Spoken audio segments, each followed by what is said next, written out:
Bon, Stéphane, il faut quand même qu'on parle de la cause environnementale, forcément, qui est au cœur de ton livre. Le numérique, aujourd'hui, est actuellement sur le banc des accusés pour son impact environnemental en croissance forte. On avait reçu l'ADEME en 2022 qui avait sorti une étude montrant qu'il prévoyait qu'entre 2020 et 2050, le numérique émette 3 fois plus de gaz à effet de serre, donc en seulement 30 ans.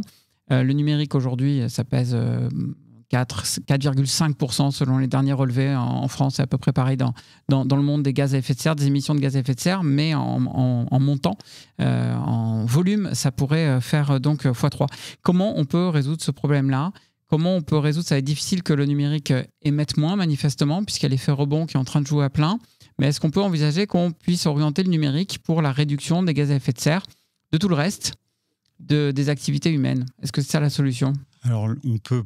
Ma thèse dans le livre, c'est que la tech avec un grand T, non, ils n'y arriveront pas. Ils sont plutôt en train de faire exactement le contraire, puisqu'on voit ils avaient investi dans le métaverse, faut pas oublier, hein, ils ne réussissent pas tout. Hein. Ils sont en train de recycler un peu les ordis du métaverse, mais apparemment ils ont une durée de vie très courte. Donc non, on est dans un gâchis absolument phénoménal. Et pareil, on parlait d'utilisation de l'argent. Ils n'utilisent pas de l'argent pour construire des infrastructures. Ils sont dans une compétition qui ressemble beaucoup à la course aux armements. Je veux dire, on est dans quelque chose qui est sans limite. Donc on peut pas compter sur eux. Donc effectivement, le numérique, si on continue à l'utiliser comme ça, et si on fait des requêtes sur quelque chose GPT, plutôt qu'une recherche dans le web, ou d'aller regarder dans sa bibliothèque ou de demander à son voisin pour réfléchir, effectivement, là ça va coûter. Alors ça sera peut-être 8, mais ça reste dramatique parce que la courbe est mauvaise là où tout le monde fait des efforts, et ça c'est important. Ils vont à l'inverse des deux, donc on ne peut plus leur faire confiance. C'est fini. C'est d'ailleurs cette promesse pour le futur, en fait, c'est ce que dit Daniel Kaplan aussi dans le livre, c'est toujours demain on va arranger demain. Non, ils ne vont pas arranger. Donc ça c'est la première chose. En revanche, le pouvoir transformateur, et c'est toute la thèse que j'essaie de défendre, le pouvoir transformateur du numérique, c'est-à-dire l'agilité, le fait d'être centré sur les utilisateurs, le fait de penser distribuer, de penser passer à l'échelle dès le début, et la capacité à utiliser les technologies existantes plutôt que d'attendre 50 ans qu'il y ait la fusion nucléaire ou je sais pas quoi, celui-là, il est réel, celui-là, il faut s'en inspirer, il faut l'apprendre parce que peu de gens le connaissent, et il faut le mettre en œuvre avec un leadership public. Ça, pour moi, c'est évident. C'est le public qui doit définir en fait les objectifs, qui doit les chiffrer, qui doit dire je veux arriver à ça, et ensuite le reste suit derrière. Mais ça, c'est les accords de Paris. C'est les accords de Paris. Les accords de Paris fixent un objectif. Je veux dire, les accords de Paris, ils disent en gros, d'après le rapport du GIEC, enfin je suis pas spécialiste, mais d'après le rapport du GIEC, si on fait pas, ils sont presque à te dire combien il faut extraire en fait de. Mais ce que je veux dire, c'est que dans les accords de Paris, on met un objectif global de maintenir l'élévation de la température de la planète, etc., etc. Mais derrière, pour le décliner par secteur, par acteur, et pour que ces engagements soient vraiment tenus, il faut y aller un petit peu plus fort que juste cette politique générale, quoi. Alors, en gros, tu as deux approches. Tu as ce que j'appelais l'approche Bill Gates. L'approche Bill Gates, c'est de dire, maintenant, quand je vais faire mes courses, en fait, je voudrais que les produits soient décarbonés. Mais je vais, comme ça, j'aurai des sodas décarbonés, j'aurai du fast-food décarboné, j'aurai le fameux burger sans viande. Et donc ça veut dire que tu ne mets pas la pression sur le consommateur, mais sur les fabricants. C'est pas tellement ça, c'est surtout que tu ne changes pas le modèle. C'est-à-dire que tu ne changes pas ce modèle, en fait. Tu continues de consommer comme avant, mais avec une variable que tu as fait. Tu continues dans l'hyperconsommation. Bill Gates, dans son livre Comment éviter la crise climatique, il va même plus loin. Lui, il est vraiment dans une notion de prix pour le consommateur. Il dit, si j'arrive à faire moins cher le truc décarboné, ils vont l'acheter. Et puis, tu as l'approche transformative, disruptive, mais dans le sens vraiment littéral du terme, qui est, en fait, j'ai pas besoin d'avoir une voiture qui est garée, qui sert 4 heures par semaine. J'ai pas besoin de manger 5 fois du bœuf dans la semaine. Voilà, j'ai pas besoin. Donc cette approche transformative-là, il y a l'éducation, il y a des choses très très longues, on va dire. Il y a le piano et puis il y a le tabouret, tu peux bouger le tabouret. Et pour moi, le numérique. Comment tu appliques ça au numérique ? Sachant que la moitié de l'empreinte carbone, c'est l'achat de nos équipements, un ordinateur, un écran, un smartphone, une smartwatch, etc. Son renouvellement, et qui est très lié à la loi de Moore, parce que depuis le début de la loi de Moore, ça rend obsolète nos devices tous les 2 ans à peu près. Voilà. Et là, avec l'IA, on voit qu'il y a une nouvelle vague qui arrive, et puis l'autre moitié, c'est nos usages. Donc, c'est 2 possibilités que tu empruntes à Bill Gates, qui cohabitent certainement les 2 ensemble. D'ailleurs, comment on peut les appliquer au numérique ? Alors, ils se les appliquent très bien. C'est-à-dire, aujourd'hui, il y a toute une communauté en fait, de gens qui travaillent sur ce qu'ils appellent le numérique responsable, l'éco-conception. C'est-à-dire cette capacité, justement. C'est même pas... Alors, je me suis un peu intéressé au sujet, même si moi-même, je ne suis pas un dev ni un designer, mais c'est même pas tellement... C'est plutôt des évidences, en fait. C'est de l'hygiène de vie, quoi. C'est d'arrêter de faire des choses qui sont inutiles, déjà. Ça, c'est le premier truc. C'est-à-dire pas faire des sites pour rien, pas faire des applis pour rien. Et ensuite, dans la conception, et c'est l'intérêt de la tech avec un petit T, c'est que tout est disponible, toutes les bibliothèques sont là, donc il y a moyen de faire beaucoup mieux.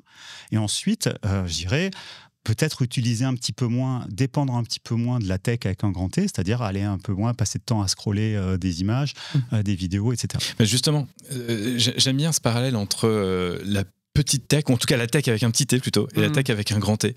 Et ce que tu nous dis depuis tout à l'heure, c'est la tech, il y a déjà tous les ingrédients, la pensée agile, etc. etc. Mais ceux qui font le marché de la tech, avec un grand T, sont les GAFAM que tu as mentionné tout à l'heure, etc.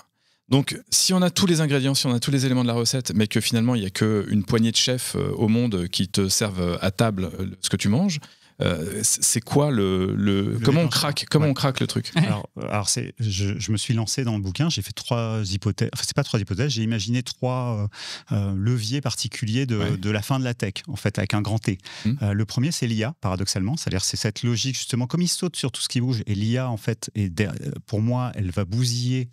Elle peut bousiller, mais le modèle de Google basé sur la publicité, on va dire ce que j'ai appelé les 10 liens bleus. Tu sais, quand tu fais une recherche, tu as 10 liens bleus qui sortent. Donc ça peut le bousiller. Alors il y a des études qui sortent très régulièrement sur la baisse de la qualité du search et du web en général. Et donc au final, cela étant moins utile, tout pourrait s'effondrer.